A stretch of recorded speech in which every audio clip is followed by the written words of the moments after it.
Agora vamos ao review do capítulo 1082 e 1083 de One Piece. Estou atrasado aí. Vamos começar com o capítulo 1082. O título é Let's Go and Claim It. Vamos lá tomar posse, se apossar. Lembra do Jack Sparrow? Se apossar, se apossar. A capa do capítulo, cover page, é um pedido do fã Kameda Hanaoto, que é o Chopper confundindo os Zeus por um algodão doce e mordendo os Zeus. Esse é mais uma piadinha do Oda. E a gente começa mesmo o capítulo com o jornal. O jornal mostrando que um oficial da marinha está morto. O vice-almirante T-Bone morreu. É dito aqui, um obituário faz a manchete, é a manchete. E aí eles falam, né, que o vice-almirante T-Bone, ele era adorado pelos civis, pelos marinheiros também. Ele era um cara de cavalheiro, ele era o cara cavalheiro, né? Era o cara que cuidava de todo mundo. A notícia da morte dele chocou o mundo todo e a marinha ela se recusou a comentar nos detalhes do incidente. E aí a gente corta. Esse é o que o público, as informações do público geral, né? E aí a gente corta para o QG da marinha.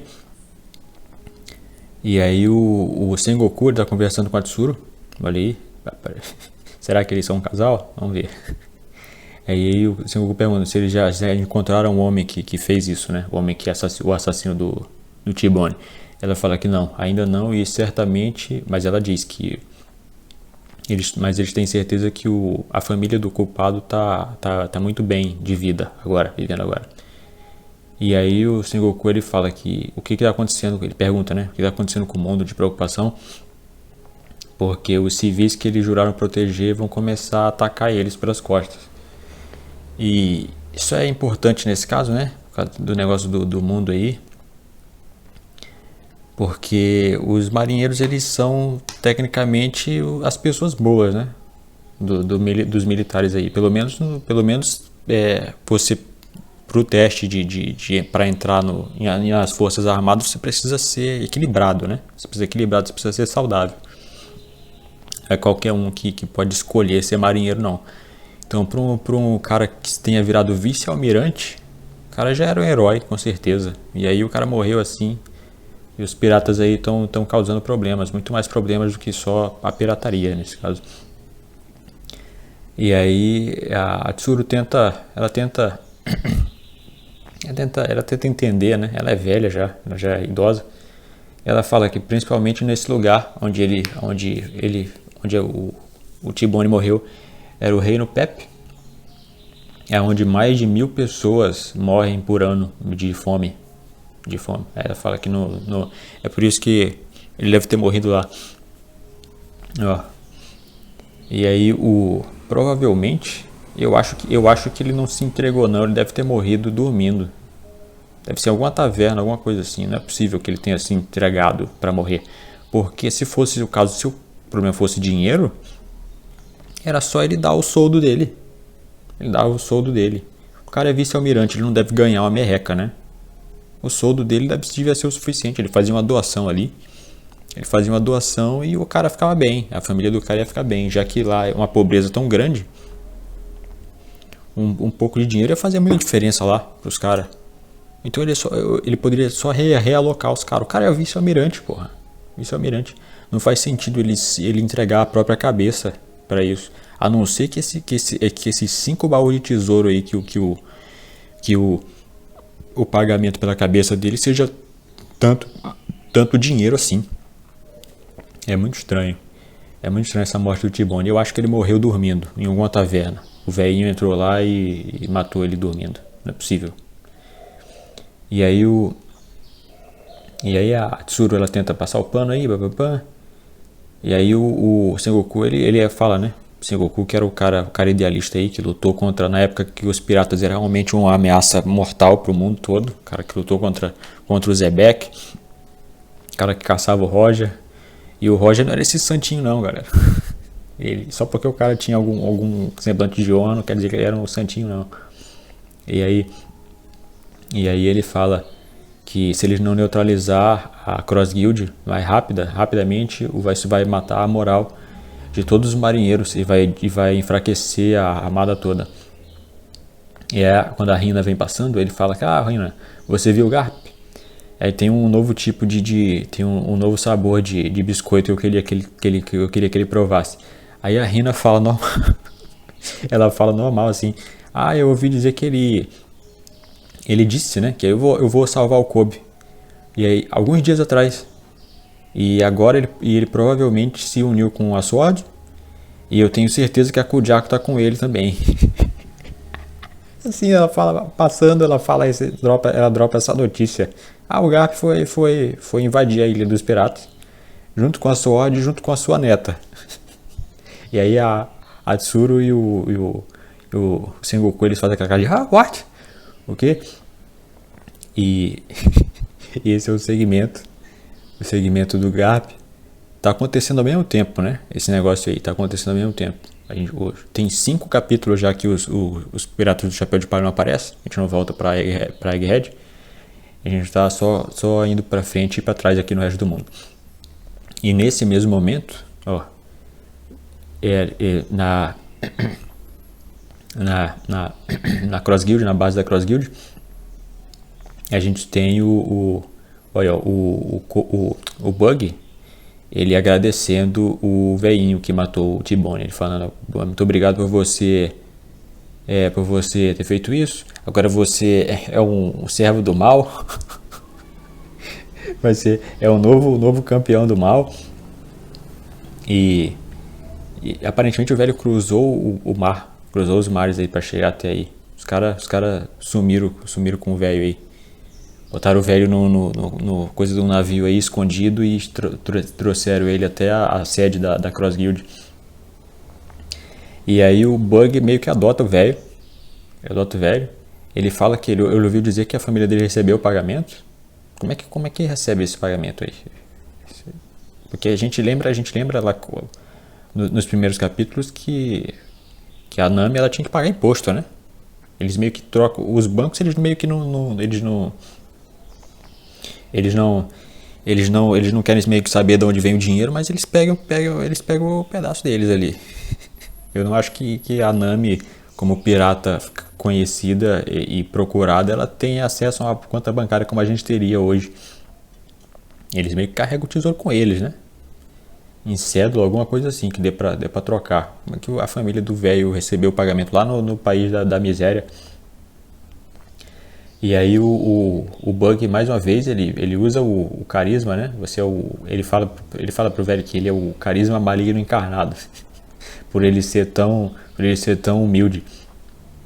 E aí ele vai e adota o velho de vez. O velho vai entrar pra gangue do Kobe, pra gangue do Bug. O nome é parecido. E eu não dormi ainda, né? Eu tô virado. E aí ele fala que pro velho se acalmar, que eles vão cuidar dele agora como um companheiro pirata. E aí todos os caras falam que agora você vai fazer parte da tripulação do pirata bombástico, Bug, o Capitão Bug. Ele tá em outro nível e tudo mais. E aí eles citam, né, aqueles 2 piratinhas ali que você conheceu antes não tão nem no nível de lamber as botas do Bug. Imagina o Crocodile e o Mihawk ouvindo isso. E aí ele fala que... E aí tem o pessoal, né? O pessoal falando Bug em Flash, que é o Bug de corpo tá presente aí. Eles falam que ele tá na frente de uma lenda viva e tudo mais. E aí nisso os caras chegam para mostrar que o navio da Cross Guild ele tá pronto. E a gente tem um flashbackzinho aqui do Kobe falando com o Crocodile, com o Mihawk. Inclusive o Mihawk é baixinho, né? O Crocodile pro Mihawk falando que deixa o navio comigo que eu tenho os carpinteiros muito bons trabalhando pra mim. E aí é revelado que o navio é tipo o Gon e Luffy Senpai, só que com o Bug. O navio é inteiro no motivo de pirata, de palhaço. Eles falam que fazer do Senhor a figura principal do navio é obviamente a melhor escolha. Aí eles falam que eu acho que ficou perfeito. E aí a gente e aí e aí e aí o Bug fica assustadíssimo. E parece muito aquele meme do Pepe, do sapo chorando, o sapo criança, né, chorando, a cara que ele faz aqui quando ele olha pra trás. Que ele o Crocodile e o Mihawk, eles falam: você espera que a gente use esse navio? Vamos pra sala de sala de reunião nesse momento.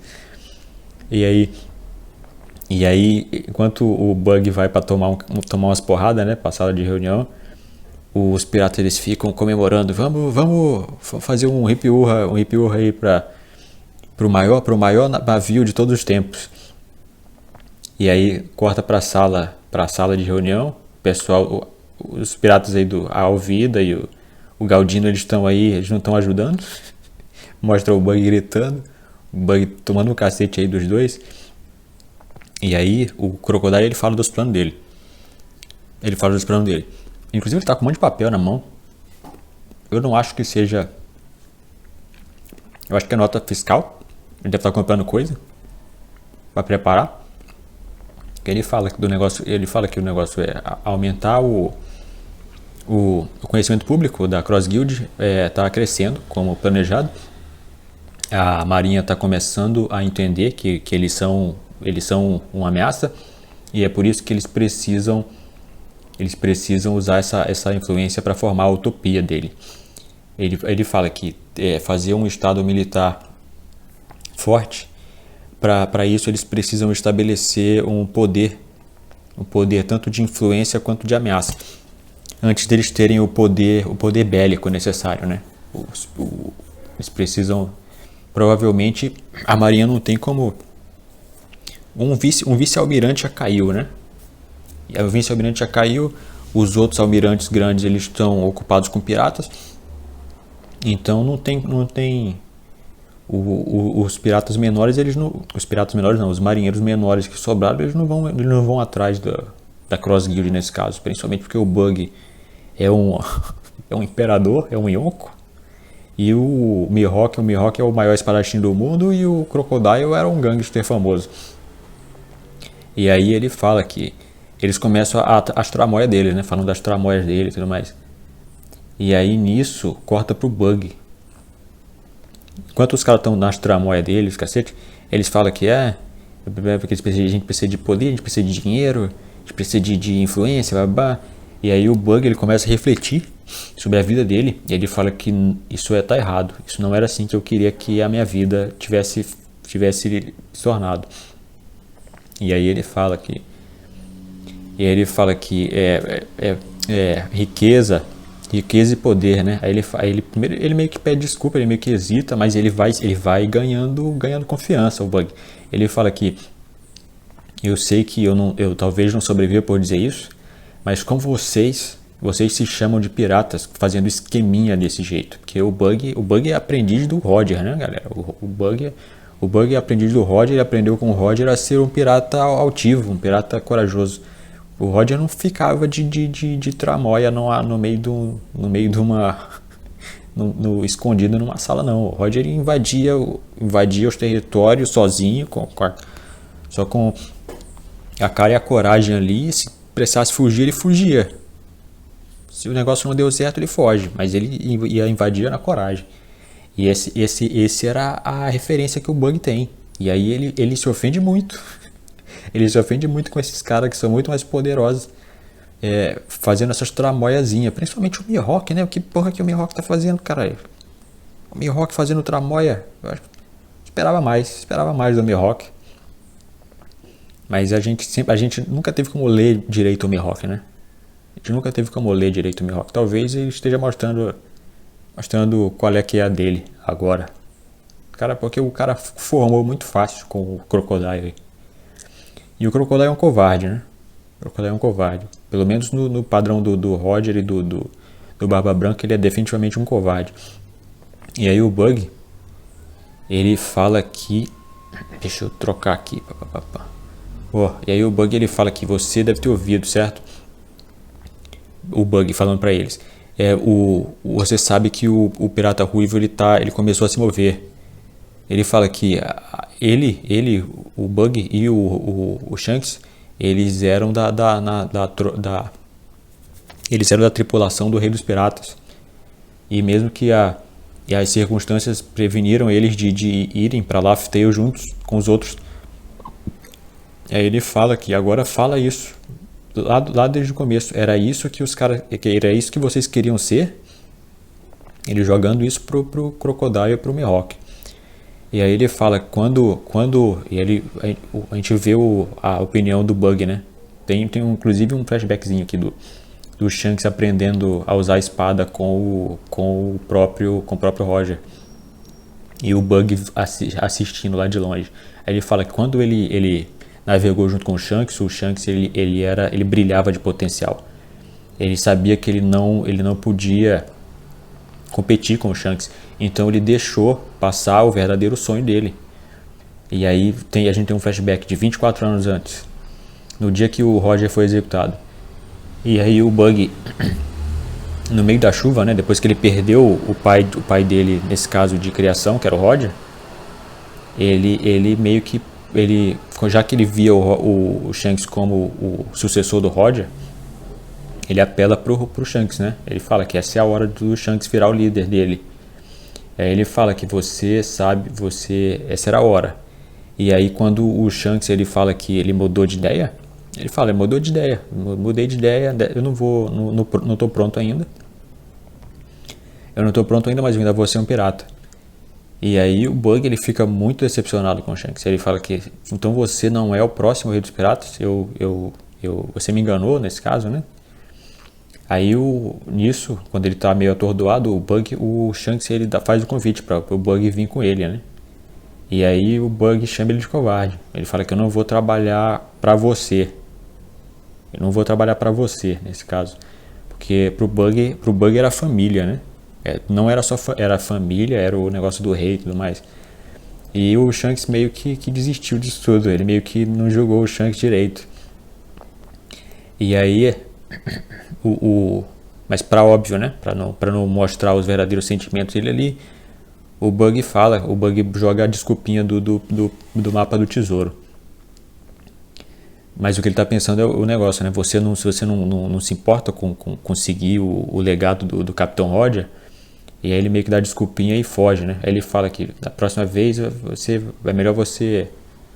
Ele fala que não quer mais ver o Shanks nunca mais, e da próxima vez é melhor ele se cuidar. Da próxima vez que eles se encontrarem, eles vão ser inimigos.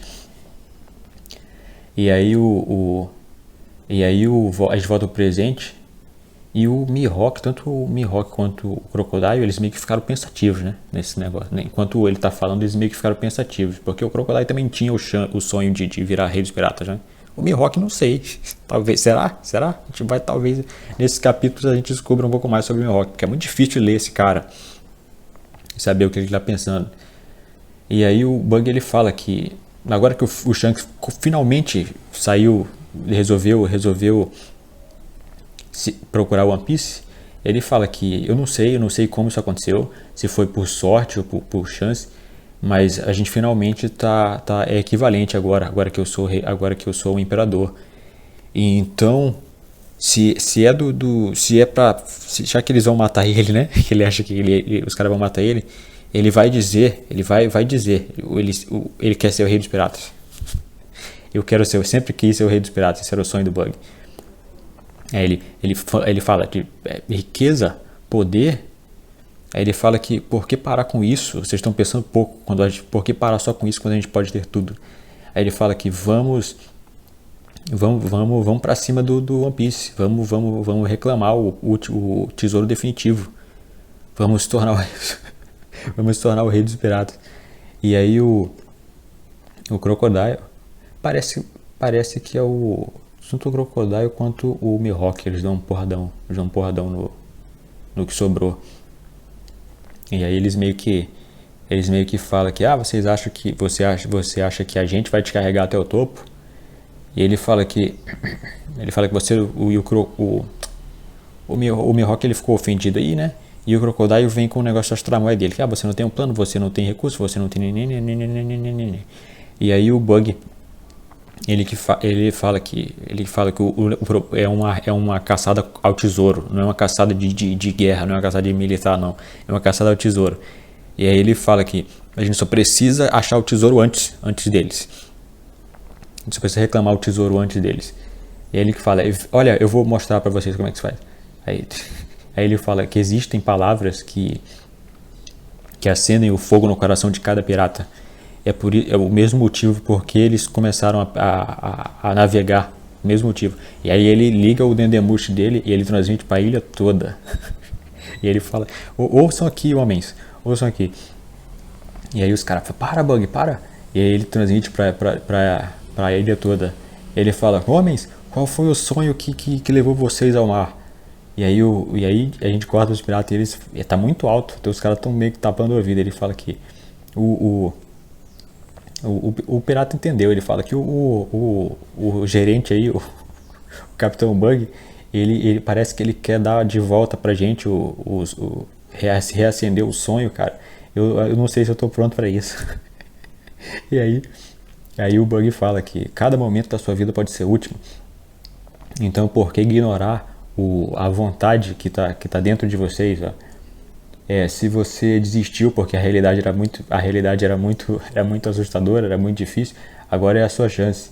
Era de nós todos navegarmos e ir atrás do que a gente deseja mais. É hora da gente finalmente ir e reclamar o One Piece. E aí a ilha inteira grita. E aí a ilha inteira grita os caras de motivação, né? Os caras finalmente estão motivados, mostra os piratas chorando junto de motivação. E o Crocodile furioso e o Mihawk aparentemente ficou ofendido. É como se o Mihawk tivesse o Crocodile o Crocodile furioso e o Mihawk ofendido por causa da pachorra do Bug aí de reacender o coração dos piratas. Isso é interessante. Isso vai ser muito mais interessante mais pra frente, hein? Porque a gente é difícil de ler o Crocodile também, né?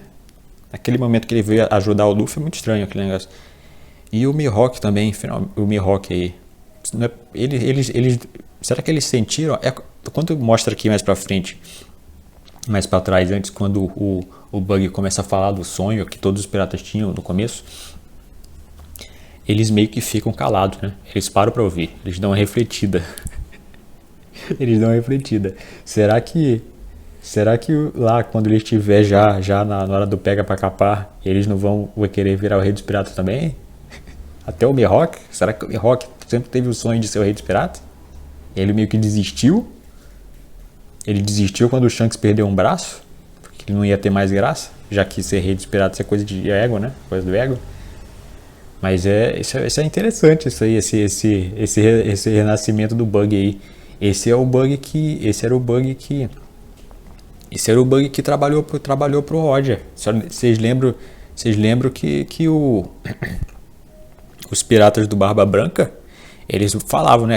Aquelas duas crianças ali são marrentas, os caras são fracos, mas eles são marrentos, né? Eles lutam como se eles fossem adultos, que eles fosse equivalente. O Bug era marrento, galera. O Bug tem potencial. Será que no meio dessa briga pelo tesouro, eles têm recursos? Eles conseguiram traficar um criminoso aí, nesse caso, fácil, abaixo do nariz da marinha. Os caras têm recursos. Imagina eles fazerem lá um cerco, eles chegarem no Laugh Tale e eles tomarem conta, meio que fazerem uma cidade ali, o último cerco pirata ali ao redor do One Piece. Imagina o Bug despertando com Kurosaki, despertando o Haoshoku. Imagina. E aí a gente volta aqui para a parte mais sem graça do capítulo, porque esses personagens a gente sabe que não vão fazer porra nenhuma, né?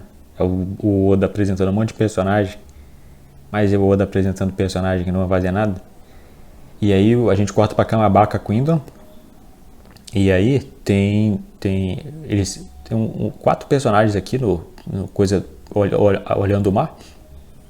E aí ele fala: o que você acha sobre aquele navio? É inimigo? Ou o que você acha que é? O que será? Que o rapaz aqui, o Uchiano, ele meio que fala como se ele tivesse impedimento, né? Tivesse impedimento. É Uchiano o nome dele. Ele deve ser um mink. Ele deve ser um mink, tá?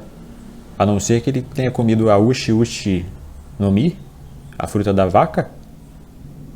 Ele deve ser um mink, esse cara. Mas ele tá muito bem vestido, né? E aí eu gosto aqui, é da Armada Revolucionária, o vice-capitão do Oeste, o Chiano, ele é subordinado do Morley. O vice-capitão do Leste, a Ahiru, ele é subordinado da Belobete. O vice-capitão do Sul, o Guiamble, que é o Guiamble, é um negócio parecido com o Gumball, né? Ele é o cara da aposta, é um subordinado do Lindbergh. E por último, o vice-capitão da Armada do Sul, o Giron, que ele é subordinado do Carazo. E aí tem as características dele aqui, né? O Vaca aí, o Chiano. É o Chiano mesmo? É o Chiano. O cara de Vaca aí, ele fala como se ele tivesse impedimento. A guria aí, ela tem um braço robótico, parece um braço robótico. É dito depois que ela ia atirar. Eu não sei se ela que faz esse barulhinho ou se o braço dela faz uns barulhos, mas o braço começa a fazer clash, clash, clang, clang, como se ela tivesse uma fruta meio parecida com a do Kid. Será que o Kid morreu e ela morreu mesmo lá e a fruta reencarnou? Aí ela comeu a fruta do Kid e ela tá usando, ela ia atirar, porque depois ela fala que ela ia atirar no navio daí da praia. Ela meio que aponta o braço assim, como se ela fosse o Mega Man, com o braço robótico dela. E aí o cara das apostas, né, o Gamble, ele fala que quer apostar que esse navio é inimigo, né? Quem é que quer apostar comigo aqui? E aí o Giron, ele fala que eu aposta tá bom pra mim. Eu boto 1 milhão nisso de que é o Sabo voltando sã e salvo. E aí o cara fala: o quê? O Oceano, né? O Gamble. Inclusive esse Giron, que é o cara que apostou que era o Sabo, ele tá comendo uma luneta. Telescópio, né? Eu não sei se esse negócio chama luneta, chama telescópio. É o bagulho para enxergar de longe. Ele tá comendo. Esse deve ser o poder da fruta dele, né? Ele deve comer a luneta e ele ganha as propriedades da luneta. Porque ele conseguiu ver de longe que era o Sabo voltando. E aí, finalmente, a gente tem o Dragon e o Ivankov. E aí alguém chega avisando pra eles que Dragon-san e Iva-san, o Sabo tá de volta. E aí o Sabo volta muito bem vestido, como sempre, né? Como sempre, muito bem vestido. tá estiloso pra cacete. E aí o Sabo finalmente volta. A gente tem o negócio aqui do cara das apostas aí, o Guiamble, ele falando que ele não vai, essa aposta não vale, porque o cara, ele provavelmente usou os binóculos que ele estava comendo para checar que era o Sabo, blá blá blá. Deve ser o poder da fruta mesmo. A gente não sabe se ele usou os binóculos antes. Aí é meio que não sabe se ele usou os binóculos antes e aí depois ele quando o cara olhou para ele começou a comer o binóculo ou se ele come o binóculo, ele ganha os poderes do binóculo, né? As propriedades do binóculo. E aí a guria do braço, ela faz um barulho, o braço dela faz um barulho, whiz, clack, e começa a sair meio que uma fumacinha assim do braço. É como se ela ia atirar nele mesmo. Ela fala que, Sabo, eu tava quase atirando em você. Aí o Sabo fala que ainda bem que você não atirou. Tá tudo ok por aqui, Ahiru? Você tava preocupada? Ela fala, tá preocupada um pouco. E aí o Shiano, ele fala que, Sabo, você tá bem, ainda bem que você tá bem. E aí o Sabo fala que esse navio é de Lúcia.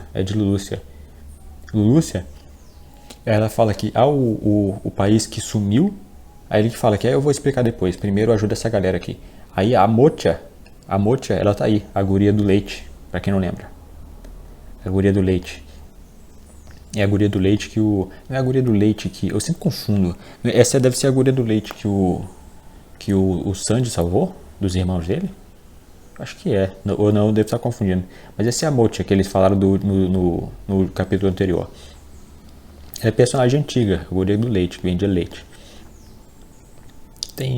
Deve ter uns 8, 10 anos que essa menina não aparece na história. Ela apareceu pouco. E aí o Sabo encontra a Koala, aquela coisa toda. A Koala ela fala que ele ficou em silêncio. Porque ele não avisou eles. E aí ele fala que ele não tinha um transponder, um Dendemushi transponder para encriptar a chamada. Então ele não pôde responder, todas as chamadas iam ser monitoradas. Ele fala que ele usou o sinal de 3 batidas para dizer que ele estava bem. E tem uma referência aqui que aparentemente é porque para a nossa tradução não veio, para a tradução normal não veio, mas lá no Japão teve uma onomatopeia das três batidas. Só que pra gente não teve, como a gente não soube. Eu acho que pra cá foi só 3 pontinhos. Como se fosse uma reticências. Mas não era reticências não. Era esse negócio aí das batidas, porque o Sabo avisou que ele estava bem. A transmissão. E aí tem a bababá do pessoal com saudade dele. O Morley pula em cima dele. Provavelmente esmagou. E aí corta a Belobete. A Belobete, ela fala pro pessoal de Lulucia e os novos recrutas dela. A Mocha não tem nenhuma frasezinha. É só o Oda fazendo manutenção de elenco mesmo. Ela não tem nenhuma frasezinha aí. E aí ela fala pra eles primeiro pra eles descansarem e depois ela vai aumentar a força deles nesse caso, né? Eles vão receber treinamento, esses cacete aí, essas porra aí. E aí a gente corta finalmente pro Sabo junto com o Ivankov e o Dragon. A gente tem a bandeira aqui da rebelião, da armada da rebelião. A bandeira parece um totem. Parece um totem de Jaya. Mas aí eles falam que ele ouviu falar sobre o Kuma, né? Ele deve ter sido o Dragon, ele fala que ele deve ter sido reprogramado, ele deve ter sido programado para voltar para Marijoase como uma contingência. E aí nesse momento eu não tenho certeza, tá? Eu não tenho certeza se isso aqui está acontecendo no mesmo momento que a Bonnie tá lá vendo as memórias do pai dela e o Kuma tá subindo a parede de Marijoase. Porque o que eu estou entendendo lá é que ele ia morrer, né? Quando ele morresse, o poder da fruta dele ia acabar e a bolha ia explodir. A bolha explodiu, sumir, aquela bolha das memórias dele, né? Eu acho que era essa a narrativa que o Oda estava indo naquela época. Naquela época, tem muito tempo já. Tem vários meses já. Mas esse é o negócio aqui. E aí... E aí o Sabo fala que o que aconteceu lá. Porque o Sabo aqui, ele passou meses, né? Acho que foi uns 2 meses nesse caso, sumido. Aí ele fala que só se eu te contar o que aconteceu lá, vai botar a tua vida em risco. E aí ele fala que teve um problema seríssimo na Reverie. Ele fala que tô pronto para contar para vocês tudo o que aconteceu na Terra Santa de Marijoase. E aí a nota do editor é que a verdade vem à tona. E esse é o fim do capítulo. Sem outra nota do editor aí. E esse é o negócio que corta pra... Esse é meio que uma história, é um interlúdio aí de 2 partes, né? Pra história voltar pra parte inicial. E eu termino essa parte aqui e eu continuo no próximo capítulo. Valeu! Agora continuando para o capítulo 1083, a verdade sobre aquele dia, The Truth About That Day. A gente tem na cover page um request, um pedido da Miruko, da fã Miruko. Ela pede pro Oda desenhar o Doflamingo cuidando de um passarinho que caiu do ninho. E ele usa a boa dele, né? Esse negócio aí como um ninho pro passarinho. Do Flamengo tá com uns band-aid, ele vai ajudar o bichinho aí. Do Flamengo cuidando de um passarinho. E a gente segue pro capítulo. Esse capítulo ele continua, ele parece um episódio especial, aqueles episódios de 40 minutos do anime. É tipo um especial em 2 partes aí. Tipo um interlúdio aí entre sagas, igual o Bleach fazia, vocês lembram? Quem assistia Bleach aí. E aí a gente corta pra Kamabaka Kingdom, e o Sabo continua explicando, né? E ele fala que naquele dia a gente fez todo o combinado. A gente tinha 3 objetivos, ó. O primeiro objetivo era declarar a guerra oficialmente, destruindo o símbolo dos dragões celestiais, que era quebrar a pata do dragão, né? Eles resgataram o Kuma e libertaram muitos escravos, o máximo de escravos possível. E eles finalmente conseguiram destruir a reserva de comida da terra ali, da terra sagrada. A reserva de comida que a gente mostra mais pra frente, essa explosão não era o Sabo usando os poderes de fogo, não. É aquela explosão, eles soltaram uma bomba nos depósitos da Terra Santa. E aí ele fala e aí ele pergunta, né? Depois deles conseguirem destruir essas coisas, ele fala, e qual foi o resultado disso? E aí, porque ele estava sumido, né? Porque ele estava sumido quase 2 meses. E aí eles começam a explicar que primeiro o Ivankov falando que o resultado foi bem sinistro. Eles conseguiram a atenção do mundo todo. A Marinha ela acabou mandando os principais dela. Depois a gente vê aqui que ela mandou 2 almirantes. Vamos ver aqui. E ele que fala. E o Dragon ele completa aqui.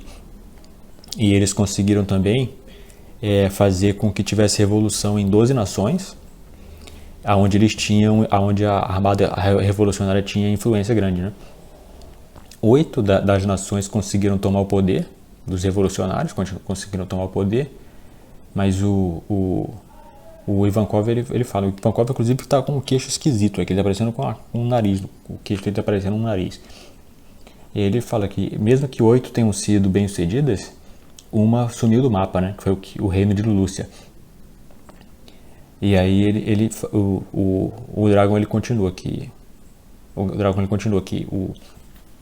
O jornal, eles censuraram tudo. Mas as 7 outras nações que declararam que não tem mais, não vão mais pagar a taxa, o imposto celestial, o tributo. E eles também não vão mais deixar o governo mundial explorar os recursos deles e tudo mais. E aí o Ivankov ele fala que acima disso a armada revolucionária do mundo todo começou a atacar os navios de suprimentos que vão para Marijoase, do mundo todo, porque os caras lá eles devem receber suprimentos especiais do mundo todo, né? Coisa cara, comida rara, comida antiga.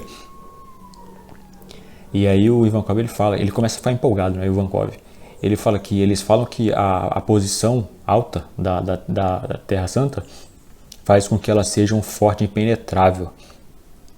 E aí o que era para ser vantagem, né, dos moradores vai acabar sendo a ruína deles. Eles falam que e agora eles vão saber como é que viver a vida no cerco, a vida de cerco. Eles finalmente vão saber também o que é pobreza e fome. E aí ele começa a ficar empolgado, começa a dançar. E aí ele fala que é isso que eu chamo de resultado. E aí o Dragon ele fala que é verdade. Isso deve ter sido...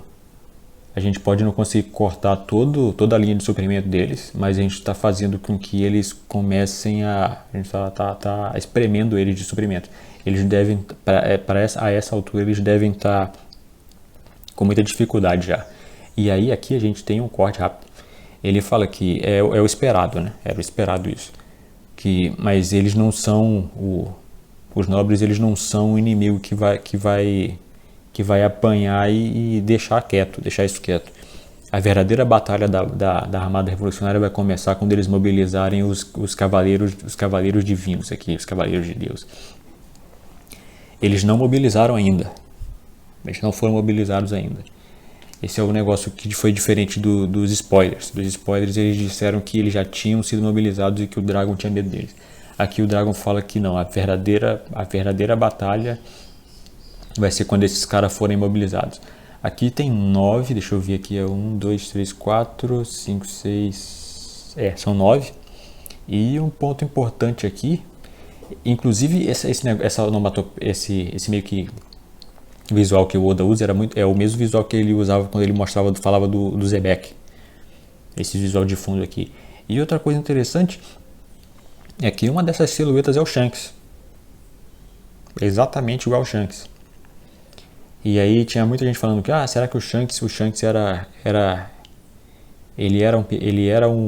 trabalhava pro governo desde o começo? A gente sabe que ele é nobre, né? A gente sabe do nome da família dele. Eu não lembro o nome da família dele agora, mas está lá no filme Red, que eu não vi ainda, mas eu li sobre o nome da família do Shanks. Então é possível que aquele Shanks que estava falando com o Gorosei não fosse o verdadeiro Shanks. Não era, a gente achou que era o Shanks. Eu voltei lá, não mostra o rosto, não mostra o olho. Não mostra o olho. Então é possível que aquele cara não seja o Shanks, aquele cara seja esse cara aqui, que o Dragon estava falando. E o Dragon conhece, né? O Dragon deve conhecer eles, porque mostra... A gente não sabe se o Oda está mostrando essa silhueta pra gente, ou se é o Dragon lembrando. O Dragon meio que olha de lado, assim, como se fosse ele tendo uma memória mesmo. É possível que ele nunca tenha visto o rosto dos cavaleiros divinos aí. Não sei. Mas esse cara é a silhueta do Shanks. Então, ou o Shanks tem um irmão gêmeo, ou deve ser alguém da família dele. Ou tem alguém com uma fruta aí que consegue clonar. Eu não acho que sejam clones, não.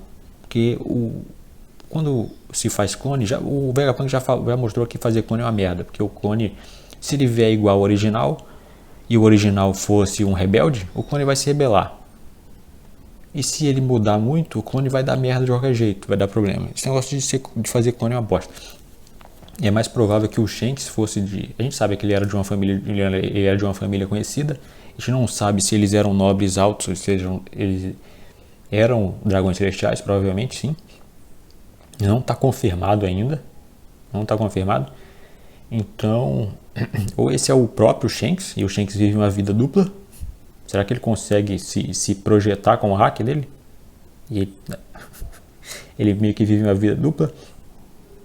Eu ouvi também muita gente falando que existe a possibilidade do sistema dos Cavaleiros Divinos ser uma versão mais antiga do sistema dos Warlords, dos Corsários aí.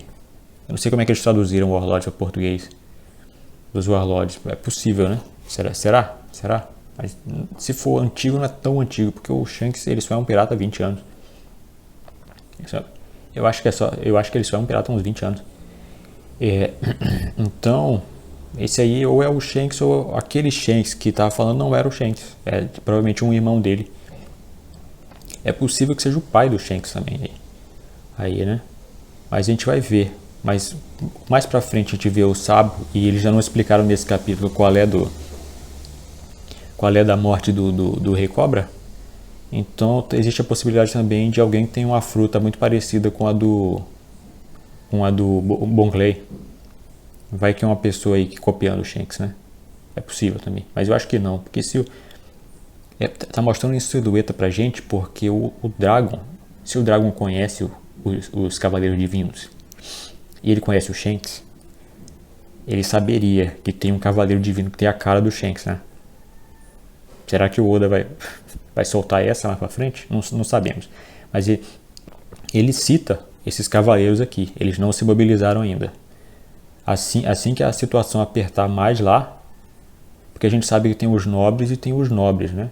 Tem os nobres acima dos nobres. Tem os nobres bobões que só gastam e tudo mais. E tem os nobres que cuidam da administração lá. Tem a galera séria lá. Séria, né? Entre aspas. Mas que tem a galera séria lá. provavelmente eles vão mobilizar esses cavaleiros aí em algum momento.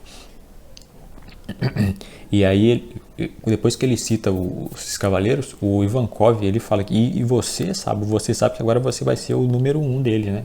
O alvo deles. Aí ele fala que eu deveria começar a te chamar de Flame Emperor. E aí começa aqui as piadinhas do Sabo fazendo trocadilho com fogo, né? Ele fala que ele não gosta muito desse nome. Aqui em inglês ele fala que ele faz um trocadilho com fogo.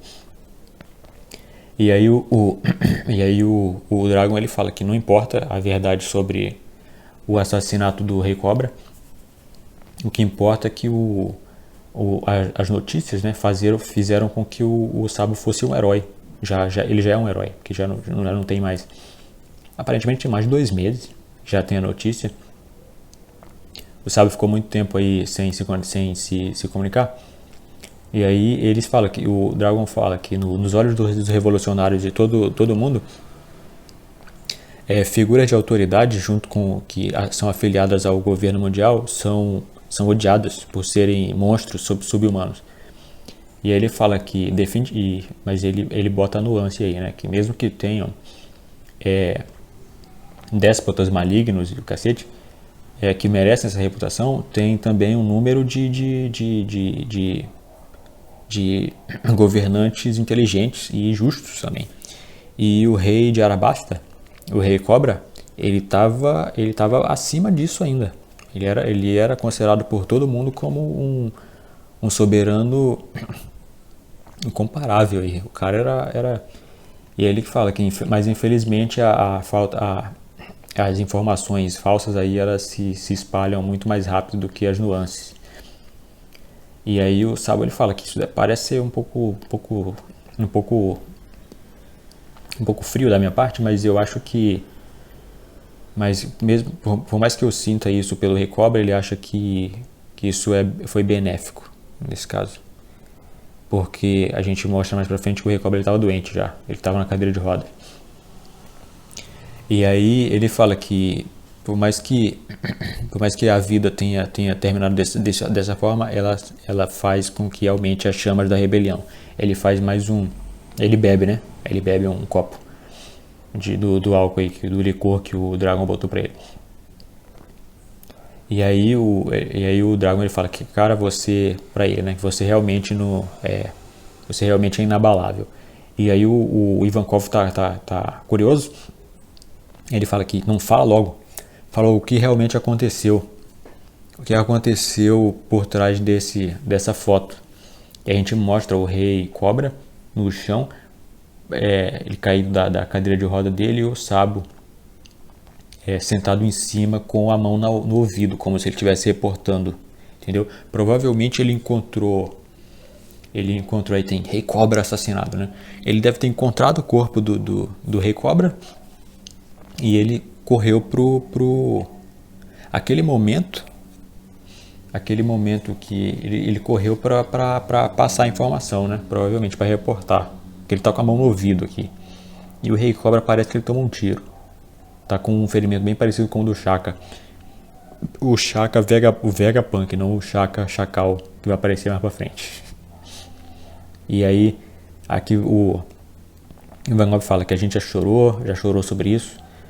A gente definitivamente tentou encontrar uma explicação lógica para isso, porque a gente queria acreditar em você. E o Dragon, ele tá cabisbaixo nesse caso, né? Pensativo. Não mostra o rosto dele.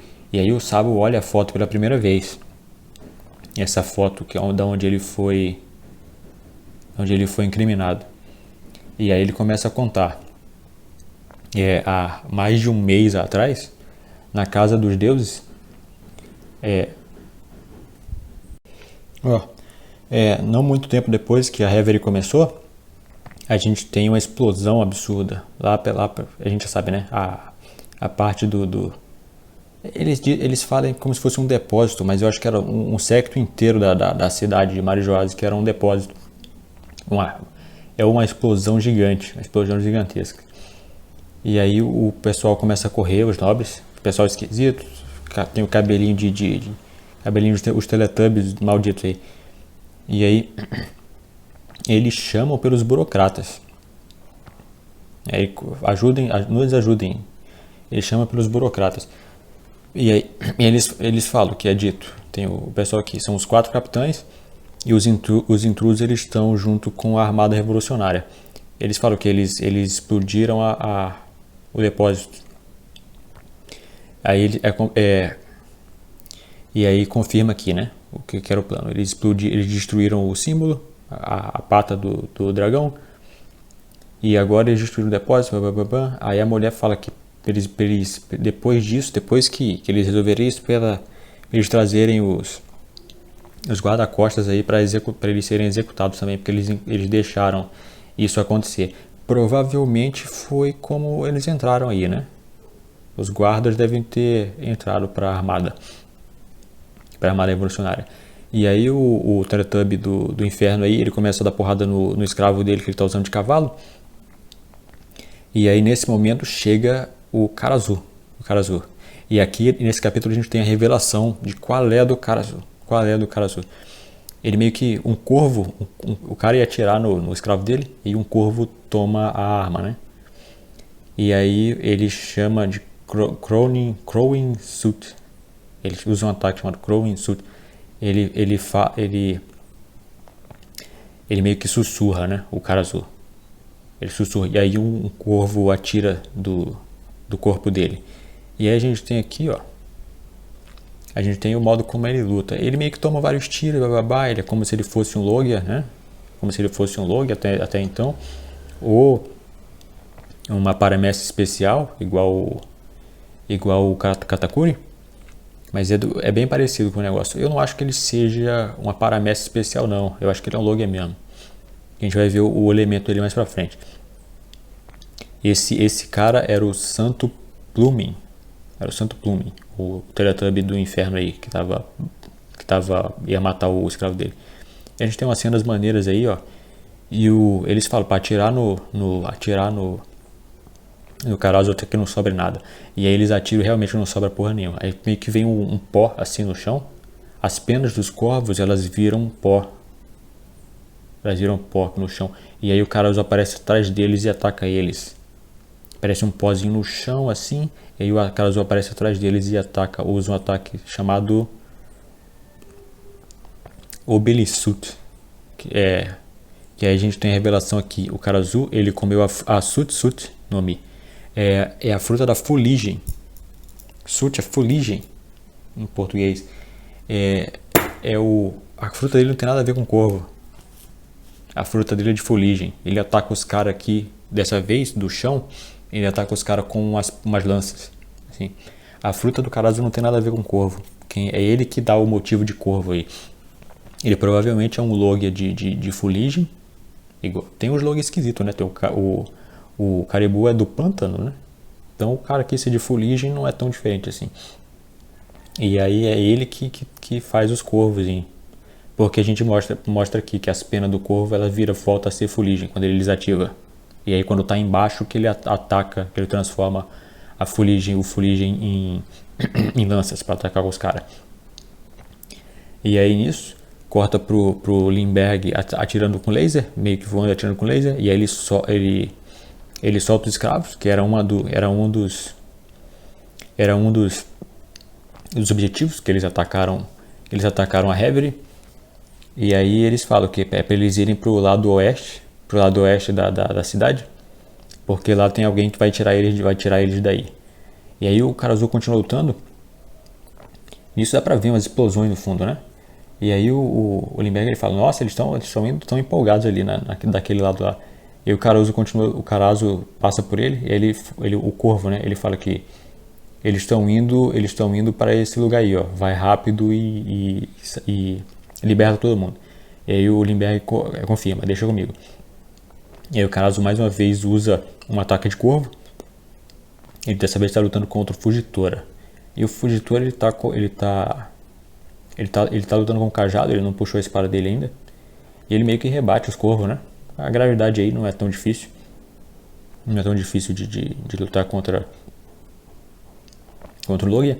E a gente corta pro Morley lutando contra o Green Bull. É o eu tenho dificuldade de falar o nome dele, é Ryokugyo. Ryokugyo. O Ryokugyo aí, ele já tá na forma de brócolis, na forma do Homem da Floresta. Pra quem jogou D&D é o Ent, né? É um Ent.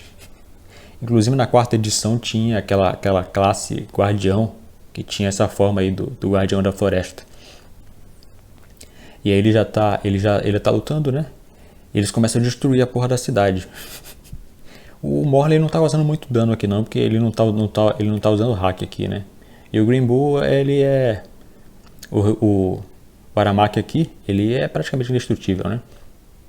Principalmente aí nessa cidade que deve ter plantinha em tudo que é cidade aí. Se o cara espalhar os esporos dele, ele provavelmente deve conseguir fazer os clones das sombras do Naruto aí. E aí ele fala que é muito difícil lutar aí, porque os nobres começam a falar que você é tão ruim quanto ele, de acertar os golpes, né? Porque eles estão destruindo a cidade toda. Pelo menos a parte da cidade onde eles estão. E aí o Teletubby aí, ele fala pro Aramaki aí, se a gente se machucar, você vai ser enforcado. E aí o Aramaki ele não responde, né? Ele não pode ser respondão aí, porque ele trabalha pros caras. Mas ele pensa que tá ficando impossível de lutar aqui, né? Eu preciso... E ele fala que tá impossível de lutar aqui. Ele fala pra vocês fugirem logo. Ele pensa pra vocês fugirem logo. E a gente corta pro Fujitora. E ele meio que... eu não sei. Eu não sei se é o próprio Aramaki que fala, que pergunta, né? O que você tá fazendo, Fujitora? Tem alguém que pergunta pro Fujitora, o que você tá fazendo? Aí ele fala que eu tô puxando um meteoro aqui. no meio de Marijoá. Ele tá puxando um meteoro. E aí a pessoa que fez a pergunta fala que não seja idiota, isso é uma ideia terrível. E aí a gente corta pra CP0. O Jabra tá de volta, olha aí. O Jabra voltou. O resto dos outros porra estão aí de volta também. O Bluno também tá aí, mas o Bluno já tinha voltado no filme Red. E eles comentam, né, que tem 2 almirantes aí, mas como eles não podem destruir tudo, correr o risco de destruir a cidade, eles têm que se nerfar muito aí pra lutar aí. É muito difícil Tinha muita gente falando que os almirantes são buchas aí, porque eles estão tomando porrada dos capitães aí dos revolucionários, mas não, eles não estão lutando com força total. Inclusive o Fujitora nem tá lutando, né? Ele vai puxar um meteoro agora. Como a gente sabe que o Fujitora, inclusive o Lute, né? O Lute é mostrado mais pra frente.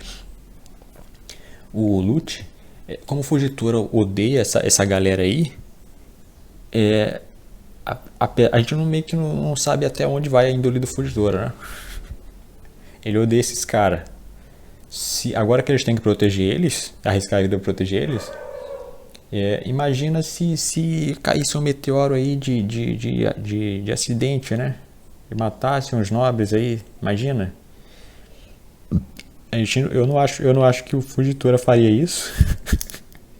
Mas é possível que ele faça isso. E aí eles aproveitarem para causar certo dano aí. Os almirantes, nesse caso, né, o Fujitora, aproveitar para causar certo dano aí, porque já que tudo que acontecer nesse dia vai ser culpa vai ser culpa dos revolucionários. E aí meio que tem um close aqui que mostra os 3 capitães nesse caso, né? O Morley continua lutando, o cara azul voando e o Lindbergh atirando. Mas isso não é uma resposta ao Fujitora puxando um meteoro. Vai rolar o Chibaku Tensei aí. E aí corta pro Karasu. E o Karasu fala: Sabo, cadê a chave dos colares? Porque essa era a missão do Sabo aí, né? Encontrar a chave dos colares. E aí o Sabo fala que ele responde: eu acabei de descobrir aonde eles guardam, né? A chave dos colares. Não vai demorar. E aí mostra o Sabo correndo em chamas, nesse caso. Ele tá correndo em chamas. Ele deve ter entrado aí na forma de chama para se infiltrar. E aí ele chama o Lindbergh. Ele fala que Ele fala que ele confirma pro Lindbergh que o Kuma ele tá em Pangeia, ele tá no castelo de Pangeia também. E aí a gente mostra que o Kuma ele tá bem machucado.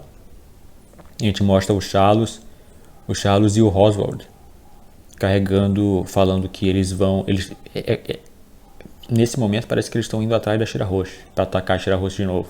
Ele ainda não desistiu de fazer dela o bichinho de estimação dele. Mas o Kuma tá aí, ele tá bem machucado. E o pai do Charles ele tá com um martelo na mão. Tá andando no Kuma como se o Kuma fosse um cavalo.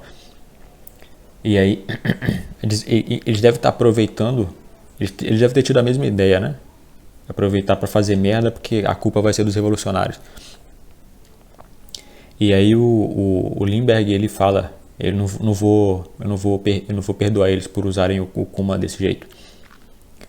E aí corta aqui pra Shira Roche e ela tá conversando com um bichinho bem pequeno. Isso aí deve ser a Mancherry dos Tontatos. Porque tem uma unidade no jogo One Piece. Eu inclusive parei de jogar semana passada. Eu deletei porque estava tomando muito tempo. Mas tem uma unidade que é elas duas. A Shira Roche e a Mancherry. Deve ser a Mancherry. Porque não dá pra ver a coisa pequenininha que tá na mão da Shira Roche. E mostra também a Bonnie. Que ela estava invadindo para salvar o pai dela. E aí tudo que aconteceu nesse dia vai ser culpa dos revolucionários. E aí mostra a Vivi, ela fala ela tá expulsando o Lute, né? Aí ele fala que não se preocupe, a gente vai proteger você, porque a cidade está sendo atacada, né? E era no meio da Reverie. E ela fala que ela manda ele embora, que ela prefere a ajuda do vice-almirante Garp. E aí ele fala que não se preocupa, a gente vai proteger você. E ela fala, igual você protegeu a Shira Roche? Você não protegeu, né? Aquele tarado provavelmente vai continuar atacando ela de novo. E aí nesse momento a gente corta pro Rei Cobra de cadeira de roda, ele sendo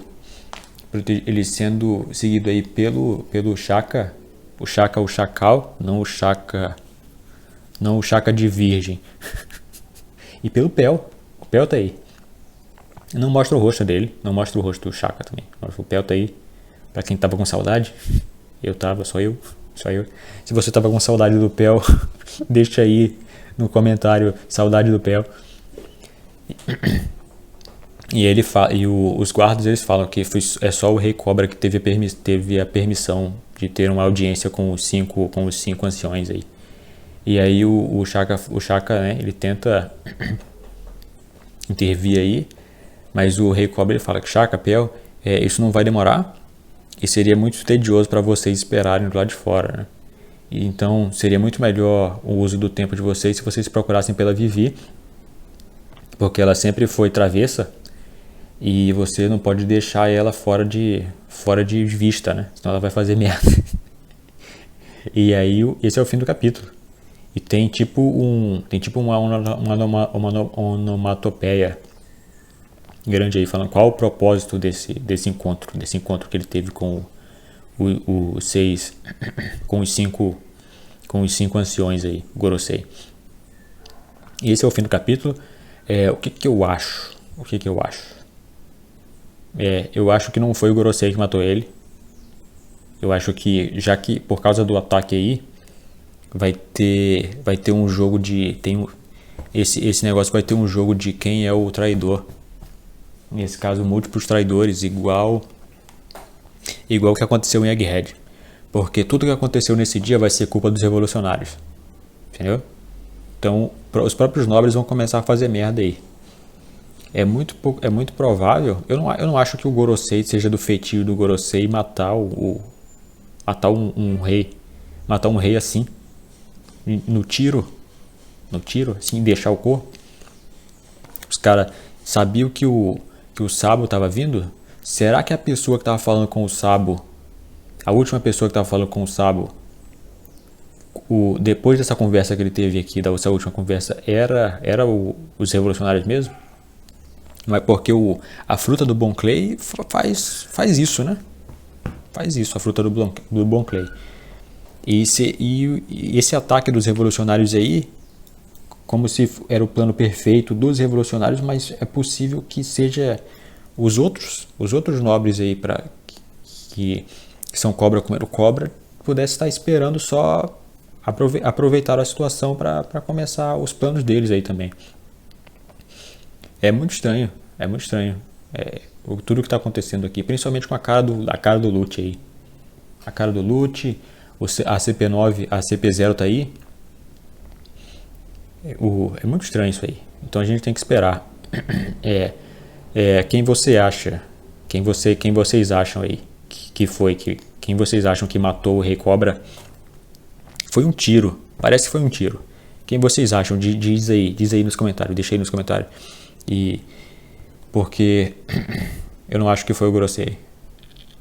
Então a gente vai esperar. Não tem pausa semana que vem. Semana que vem, né? Não tá nem tão longe assim, porque eu tô atrasado. Mas esse foi o capítulo. Esse foi um review bem longo, tá? Que eu não tenho como editar esse negócio direito hoje.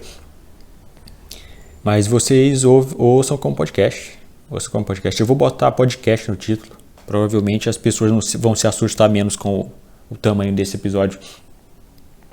Mas é isso. Se você curtiu até então, deixa um like aí. Considere se inscrever. Eu tô aqui toda semana. Tem Jujutsu. Eu faço Jujutsu também. Então é isso. Valeu aí para quem ficou até agora. E até a próxima, galera.